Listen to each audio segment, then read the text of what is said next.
Welcome back my student and friends. আজ একটি ভিডিওয় আমরা শিখে নেব কিভাবে বাংলা বাক্য থেকে ক্রিয়ার কাল নির্ণয় করা যায়। আসলে যে কোনো বাংলা বাক্য থেকে ইংরেজি ট্রান্সলেশন করার জন্য সর্বপ্রথম যেটা প্রয়োজন সেই বাক্যটিকে সঠিকভাবে সাজানো, যা আমি আগের ট্রান্সলেশন ভিডিওয়ে ডিসকাস করেছি। তারপরে আসে ক্রিয়ার কাল চেনার নিয়ম। তো আমরা তো সবাই জানি যে কোনো মাস্টার টেন্সের এক একটির চারটে করে পার্ট রয়েছে, যেমন প্রেজেন্টের রয়েছে চারটি, পাস্টের রয়েছে চারটি, ফিউচারের চারটি। সেটা তো ডিটেলস ব্যাপার হলো। ফার্স্ট টাইম একটা বাংলা বাক্যের ক্রিয়াপদের কী এমন দেখে চট করে নির্ণয় করা যায়, সেটা মাস্টার টেন্স হিসেবে কাতে আছে। দেখা যাক।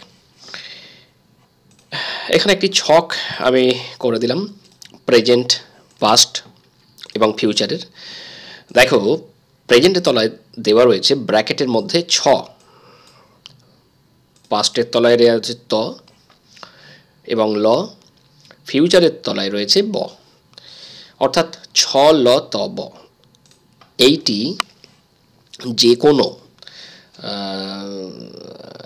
বাংলা ক্রিয়ার শেষে যখন থাকবে তখন সেই মতো টেন্স হবে। নিচে ইমপ্লিকেশানটা দেওয়া রয়েছে। বাংলা ক্রিয়ার শেষে ওপরের চিহ্নগুলি থাকলে সেটি উল্লিখিত কাল হবে। যদি কোনো ক্ষেত্রে সূত্রটি না মেলে, মানে ওপরের এই যে ছকটা করে দিলাম, এটি যদি না মেলে তাহলেও বর্তমান হবে। সম্পূর্ণ সূত্রের জন্য স্টেপ 1 দেখো, যা আমি আগের ভিডিওয়ে ডিসকাস করেছি। উদাহরণ দেখা যাক।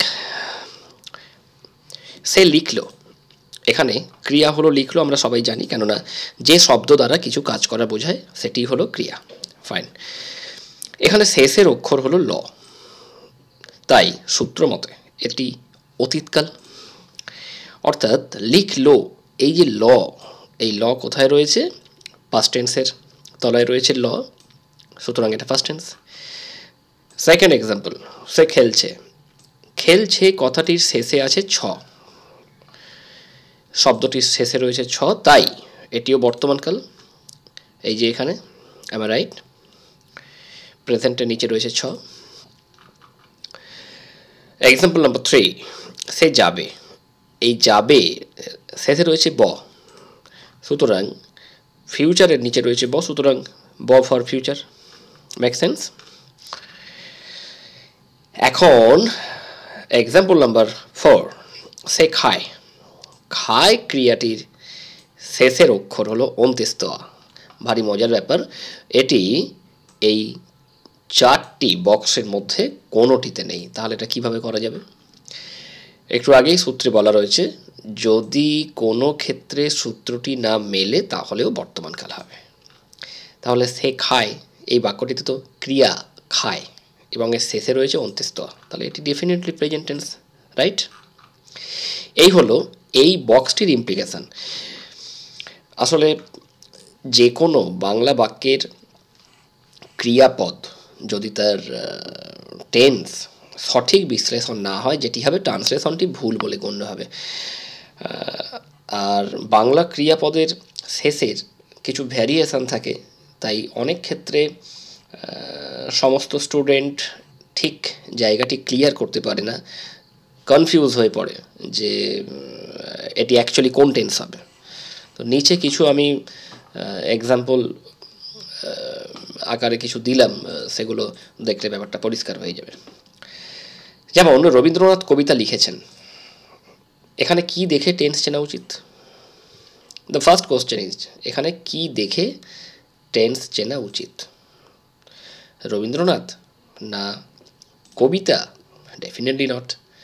লিখেছেন, কেন কি যে ক্রিয়া তারই একমাত্র টেন্স হয়, মানে কাল হয়। তো রবীন্দ্রনাথ এবং কবিতা,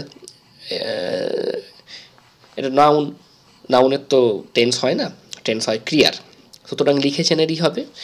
এখন কোন টেন্স, এই প্রশ্ন হবে। লিখেছেন কথাটির শেষে আছে ছেন, ছেন ফর ছ দন্তের নয় এবং ছয় একার আছে।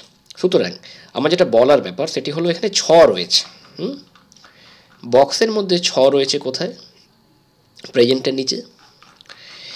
প্রবলেম হলো এটাই যে একটি স্টুডেন্ট যখন এই ছকটি সঠিকভাবে না জেনে ট্রান্সলেশনটি করতে যাবে, তখন ফার্স্ট কোশ্চেন তার এটি হবে যে বর্তমানে তো রবীন্দ্রনাথ ঠাকুর বেঁচে নেই, তার কবিতা এবং তার অনবদ্য স্মৃতিগুলো সমস্ত বেঁচে রয়েছে, কবিগুরু তো বেঁচে নেই, তো তাহলে কি করে তার লেখা কবিতা বা গল্প বা ইত্যাদি সেগুলো প্রেজেন্ট হবে? না, ব্যাপারটা তা না। ব্যাপারটি হলো যে ক্রিয়ার শেষে যা রয়েছে টেন্সের নির্ধারণ সেটির ওপরেই হবে। সেই ক্রিয়া কার দ্বারা সম্পাদিত হয়েছে তাকে প্রয়োজন নেই। আন্ডারস্ট্যান্ড? Make sense? সো লিখেছেনকে দেখে হবে নির্ধারণ, এবং লিখেছেন এর শেষে আছে ছয়ের সূচক, তাই এটি প্রেজেন্ট টেন্স। একটু আগে ওপরে যে ছকটি রয়েছে এটি ভালো করে দেখে নাও, ভিডিওটি বারে বারে রিভাইজ করে করে দেখো, বুঝে যাবে। নাম্বার 2, দাদু ভালো গল্প বলতেন। তো বলতেনের শেষে রয়েছে তেন, ত ফর পাস্ট টেন্স। সে মানুষ হিসাবে ভালো, বাক্যটাতে ক্রিয়াই নেই, কোনো ক্রিয়া না থাকলে আমরা একটু আগে বলেছি প্রেজেন্ট।